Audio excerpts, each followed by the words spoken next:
In the early 1500s, in the Golden Heart of Florence, a man stood before a wooden panel and prepared to trap eternity.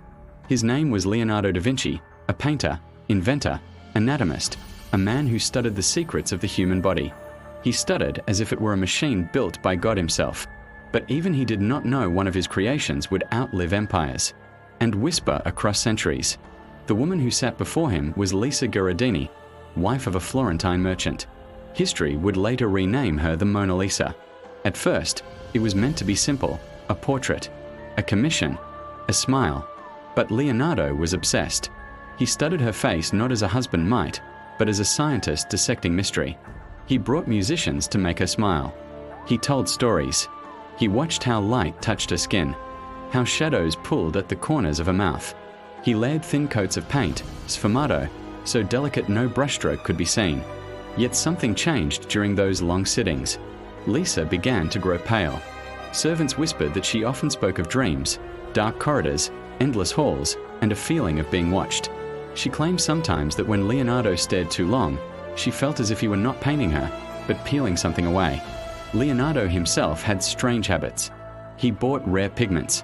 He mixed unusual oils. Some say he studied forbidden texts, works on alchemy, on capturing the spiritus, the breath of life. One night, under candlelight, he did something no one saw.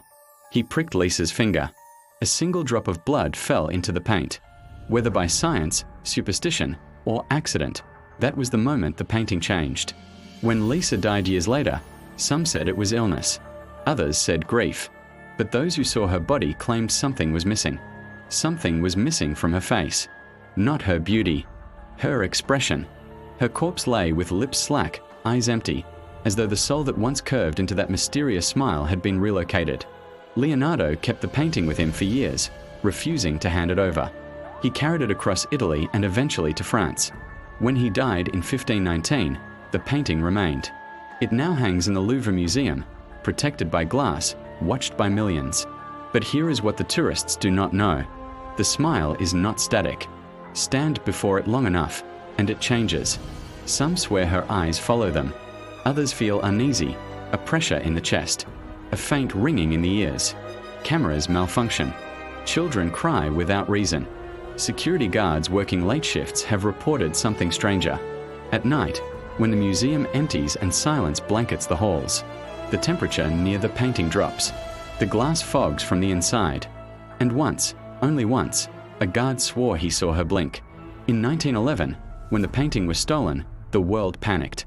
Newspapers screamed headlines. Nations demanded answers. But what if it wasn't theft? What if someone tried to remove it because they knew? During its disappearance, strange events were recorded. The man who stole it claimed he felt compelled. He spoke of dreams, a woman calling him, whispering in Italian. When the painting was returned, it seemed different. The smile deeper, sharper, more knowing. In modern times, scientists have scanned it with infrared, X-rays, multispectral imaging. They discovered underdrawings, changes, hidden shapes. But what they cannot scan is presence. A young art historian once decided to study the Mona Lisa alone after hours. Special permission, controlled conditions. She wanted to analyze the subtle optical illusion of the smile. She stood in the dim gallery, notebook in hand. "Why do you change?" she whispered. The room was silent. Then she noticed something. The landscape behind Mona Lisa, the distant winding paths and rivers, looked unfamiliar. Not like the photographs she had studied. The bridge in the background seemed closer. The roads twisted differently. She blinked. The bridge was gone, replaced by a dark opening, a corridor. Her breath quickened. She stepped closer to the glass. Mona Lisa's smile widened. Not physically, but unmistakably. The historian felt a pulling sensation, like gravity had shifted. Her reflection in the protective glass faded. For a split second, she did not see herself. She saw another woman standing beside Mona Lisa, pale, trapped, mouth open in silent scream. Then the lights flickered. The gallery door slammed shut behind her. Cameras recorded static for 7 minutes. When security entered, the historian was gone. There were no signs of struggle, no broken glass, no forced exit, only her notebook lying on the floor. On the last page, written in shaking handwriting, "She is not smiling at us. She is smiling because she is no longer alone."